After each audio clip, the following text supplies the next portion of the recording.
오늘 국회에서 벌어진 일들도 화제입니다.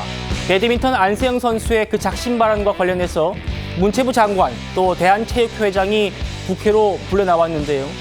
유인촌 장관 9월 안에 이 배드민턴 협회 감사를 모두 끝내겠다 밝혔습니다. 배드민턴 협회가 자기들이 진상조사한다는데 조사를 받아야 될 사람들이 진상조사하겠다고 해서 못하게 한 거고요. 문제가 됐던 그 선수와 지도자와의 관계나 대표 선수 선발 문제라든지 협회 내의 예산 집행 문제 뭐 이런 걸 전체적으로 다 들여다보고 있습니다. 언제쯤 조사가 마무리될까요?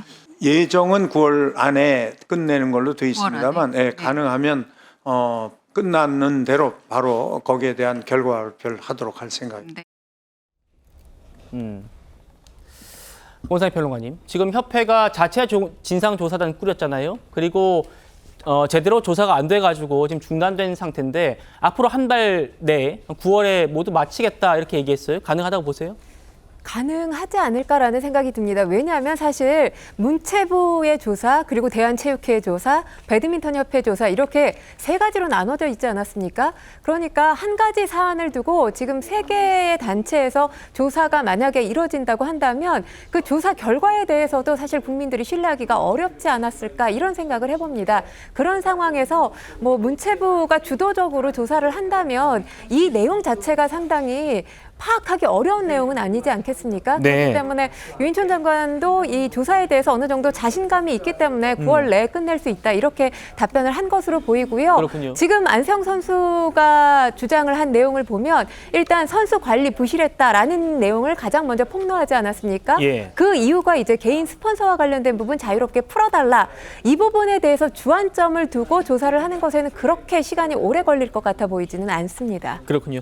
오늘 유인촌 장관이 아주 수위 높은 얘기를 많이 했습니다. 그런데 같이 나온 이기흥 대한체육회장의 답변은 여전히 논란입니다. 들어보시죠.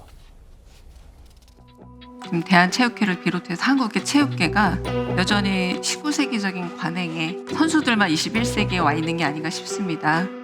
결국 이 문제의 핵심은 뭐라고 보십니까? 너무 낡은 관행, 오래된 습관, 그다음에 정말 체육을 생각하고 체육인을 생각하는 정책이면 되는데요. 이게 너무 좀 사유화돼 있다. 체육이 정치 조직화돼 있다. 저는 그렇게 생각하고 있습니다. 그거 반드시 고쳐야 됩니다. 확실히 고칠 거죠? 그렇습니다. 어떤 부분이 낡은 관행이라고 보십니까? 사회 변화에 따라서 지속적으로 쇄신을 해야 되는데 이게 이제 그때그때 안 될 때가 있습니다. 양면성이 있어서 또 너무 급진적으로 하면은 또 문제가 생기는 그런 부분도 있고. 체육회장님 스스로가 생각하는 낡은 관행이라면 꼽을 수 있는 게 구체적으로 뭘 얘기할 수 있겠습니까? 좀 더 깊이 생각을 해봐야 되겠습니다. 지금 당장 생각은 지금 없습니까? 구태는 벗어나야 되겠죠. 누가 봐도 회장님의 답변이나 대응 태도가 과연 선수 보호나 전체적인 영선수 기량 역량을 키우는 부분에서는 좀 미흡하지 않나.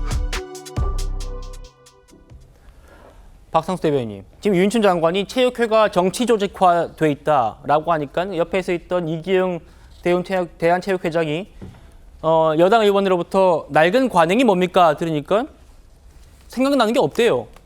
어떻게 들으셨습니까? 이러한 부분들이 앞으로 그 감사 등을 통해서 밝혀지고 반드시 고쳐져야 된다고 생각을 합니다. 지난 21대 국회 때 저희 당 의원이었던 김은희 의원이라고 있습니다. 이분이 이제 체육계 미투를 이끌었고 그다음에 인재 영입으로 들어와서 비례대표로 21대 국회 마지막에 몇 개월간 이제 국회의원을 하셨는데 그 과정에서 상당히 많은 부분의 그 체육계 골마 터진 그러한 부분들이 드러나기도 했었습니다. 근데 이제 성적인 문제가 아닌 권위주의적인 어떤 풍토나 이를 통해서 선수들에게 이렇게 가해졌던 그러한 폭력들 이러한 것들에 대해서는 제대로 그 부분까지는 살펴지지 못했던 것 같습니다. 이번에 아마 그러한 부분들이 좀 이렇게 만천하에 좀 드러나면서 이게 고쳐지는 계기가 되지 않을까. 네. 이제 체육회장님이 이런 부분에 있어서 한두 개라도 예를 들어 지금 안세영 선수가 얘기했던 뭐 청소라던가 빨래와 관련된 이야기라도 좀 나왔으면 어땠을까 싶은데 그러한 부분조차도 얘기하지 못한 부분은 조금 실망감이 든다라는 생각도 듭니다. 예. 체육계의 낡은 관행, 안세영 선수가 여러 얘기를 했죠. 이번 기회에는 반드시 개선돼야겠습니다만 오늘 국회에 돌아가는 그 모습 보면 여전히 답답하다라는 분들 많습니다. 또 만나보시죠. 결과를 보니까 선수 부상 관리, 선수 훈련 지원, 협회 의사결정 체계, 대회 출전, 등등 안세영 선수가 이번에 제기한 그런 문제와 동일하거나 아니면 비슷한 내용의 그런 감사가 한 건도 없습니다. 회장 알고 계셨습니까? 정확히는 파악을 못했습니다. 네, 회장님 알고 계셔야죠. 문체부 또한 축구협회나 배드민턴협회로부터 감사든 어떤 절차적인 것에 대해서 부응하는 자료를 제대로 제공받지 못하고 있다는 얘기가 있는데 사실입니까? 좀 그런 면이 있습니다. 여러 가지 이유로 하여간 자리 저질이 좀 불성실하다고 생각하고 있습니다. 만약에 끝까지 협조하지 않게 되면은 어떻게 되는 건가요? 법적인 조치도 할 수 있고 저희들이 징계도 할 수 있고 고발도 할 수 있습니다. 김종대 의원님.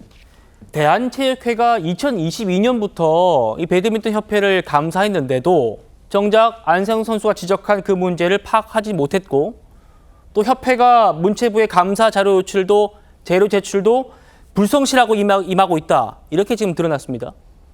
감사를 한 건지 아니면 정말로 그 어떤 감사를 통해서 어떤 문제를 해소하겠다라는 의지가 있었는지 알 수가 없는 거죠. 지금 대한체육회에서 그 각종 이 체육회의 이런 관행적인 어떤 부조리 이런 부분들에 대한 개선의 의지가 전혀 없었다라는 게 며칠이 지금 이번에 보여지는 것 같고요. 지금 대한체육회가 관심 있는 건 어떻게 보면은 임원들이 연임하는 거 이거 외에는 관심이 없는 게 아닌가. 이번에도 대한체육회가 임원 연임 제한을 폐지했지 않습니까? 그동안 3선에 도전하지 않는 것들이 어떻게 보면 관행이었는데 그런 것들이 제도화되어 있었던 건데 그 규정을 폐지했어요. 그래서 이번에도 이기흥 대한체육회장이 지난 8년 동안의 임기를 채우고 또다시 3선에 도전한다 이런 얘기가 지금 파다한 얘기가 있거든요. 그러니까 어떻게 보면 자신의 어떤 임기 이런 것들에만 관심이 있지 이 대한체육회가 나서서 주도적으로 각 체육회 단체들이 가지고 있는 그런 부조리함이라든지 어떤 과거의 잘못된 관행이라든지 이런 부분들을 어떤 개선해 보려고 하는 노력은 전혀 안 보이는 모습이 보였기 때문에 그런 부분들에 있어서는 국민들이 지지를 보내기가 매우 어려운 지탄을 받을 수밖에 없는 상황이다 봅니다. 예.